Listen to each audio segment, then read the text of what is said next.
Prime Minister Keir Starmer's deal to hand over the Chagos Islands to Mauritius can now go ahead. There was a last-minute legal challenge. It failed. The High Court has ruled the government can press on with signing the deal, which is expected to cost UK taxpayers, are you ready? Drum roll, please, £9 billion.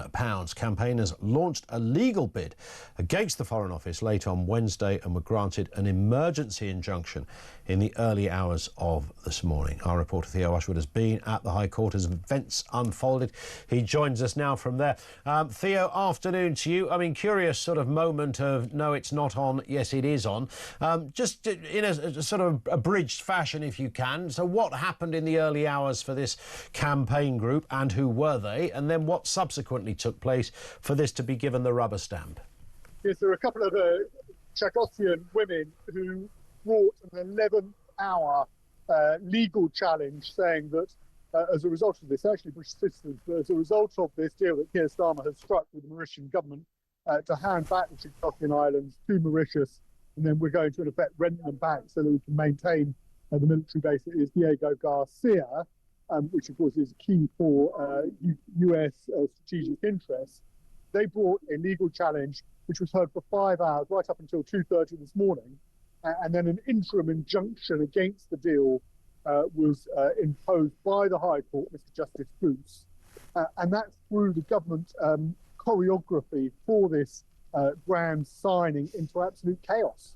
It was going to be a big moment this morning where ministers were going to be able to sign this deal with the Mauritian government and get it over the line. Everything had to be postponed as the government's lawyers rushed to court this morning for the continuation of that hearing, in effect, to get an understanding as to whether the interim injunction was going to be upheld or rescinded and the deal was back on track. And in the end, it broke just before lunchtime in favour of the government, the judge here at the High Court, ruling that there was some substantial public interest in terms of national security in the deal going ahead today. And we're expecting it to be signed later on this afternoon. John Healey, the Defence Secretary, is expected in the House of Commons. And then around the same time, perhaps a bit beforehand, actually, we'll get that moment. It may well happen over Zoom, that the deal is signed and will come into effect immediately. We're going to be speaking to James Cleverly in around about 15 minutes' time. Of course, he was the Foreign Secretary when this sort of began and clearly knows his way around what was happening here. But from an outside perspective, Theo, why do we need to give the Chagos Islands back? I hear lots of people asking that question. Never quite heard anybody answer it in a digestible and succinct fashion. Why do they need to go?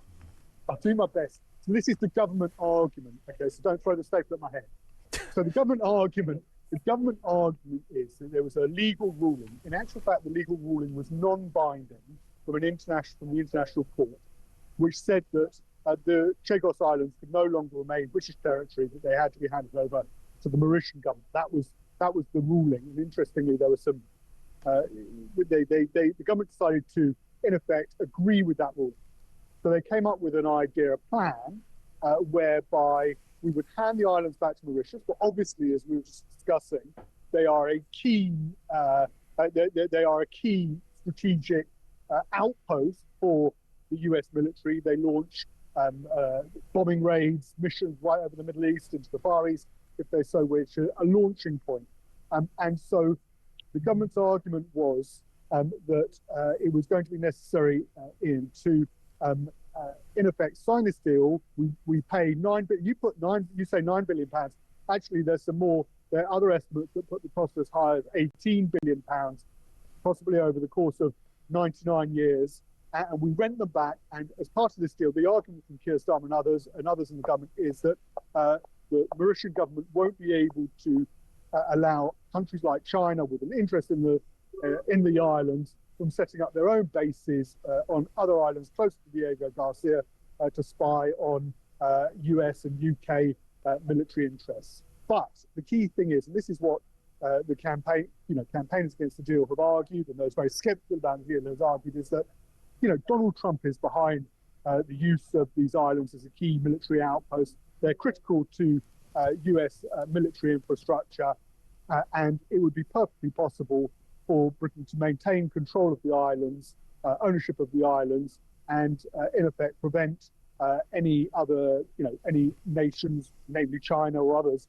who might have hostile intentions towards Britain and America from using the islands simply because America has our back with this issue and will ensure that China would never be able to get anywhere close to setting up a spy outpost to eavesdrop on what is a key part of their military infrastructure. So those are the two arguments in a nutshell, and they are and there are those who are very worried, and this is the real fear from number 10. It's actually more domestic here, is that we're spending a huge amount of money on this deal at a time, and of course the Keir Starmer has done a partial U-turn, at least on winter fuel allowance, but not to mention personal independence payments, welfare payments for the disabled, and other cutbacks to public spending. Yeah.